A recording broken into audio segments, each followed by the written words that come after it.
નથી. તમારી દ્રષ્ટિએ શું છે, તમારે વિચારીને કહેવાનું છે. હિમાંશુનો અભિપ્રાય સંપૂર્ણપણે અત્યારે ઓન ધ સ્પોટ આપવાના છે. આ ક્લિપ વાયરલ થઈ છે. હિમાંશુ, આ ક્લિપ સાંભળો અને પછી મને તમે જણાવો, અને બહુ ધ્યાનથી સાંભળજો. આ એમના કોઈ જૂના પાર્ટનર છે, જૂનું છાપું છે, હેડલાઇન સૌરાષ્ટ્ર હતું મારા ખ્યાલથી ત્યારે.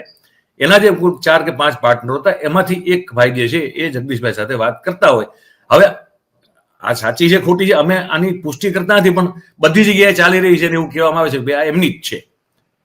જગદીશભાઈ ને એમ લાગતું હોય કે અમે ચલાવીએ છીએ ખોટું છે, તો એ ઓબ્વિયસલી અમે પુષ્ટિ કરતા નથી, પણ ચાલી રહી છે અને એની જરૂર એમણે પણ ખુલાસો કર્યો છે ક્લિપ વિશે સ્વરાજને ગઈકાલે. એટલે એકમાત્ર ડિજિટલ પ્લેટફોર્મ જેને આના ઉપર ખુલાસો લીધો એ સ્વરાજ હતું, બાકીના કોઈ ખુલાસો લીધો નથી.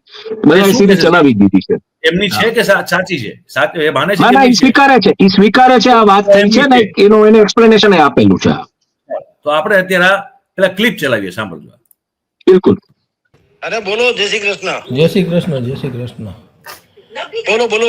મેં કીધું કે ભાઈ આપણે ઓલું કીધું, આપણે હેડલાઇન પેટર્નનો કીધું 25 મેં અનિરુદ્ધને ફોન કર્યો હતો, તો કે એમાં મારે કઈ લેવા દેવા નથી. ઓલા તમને 25 નહોતા આપ્યા, 25 લાખ રૂપિયા મારે લેવા દેવા નથી. મેં તો રામભાઈ પાસેથી લીધા હતા અને એ શરતે તમે મને ડ્રાઇવિંગ સીટ ઉપર બેહાડો તો મેળ પડે. અનિરુદ્ધભાઈ ને કહો તમે એ રીતે ના, પછી તમે તમારી રીતે છૂટા થયા, ભાઈ તમે નહોતું કીધું 25 લાખ અમે આપી દેશું બીજા છાપામાં જાવ.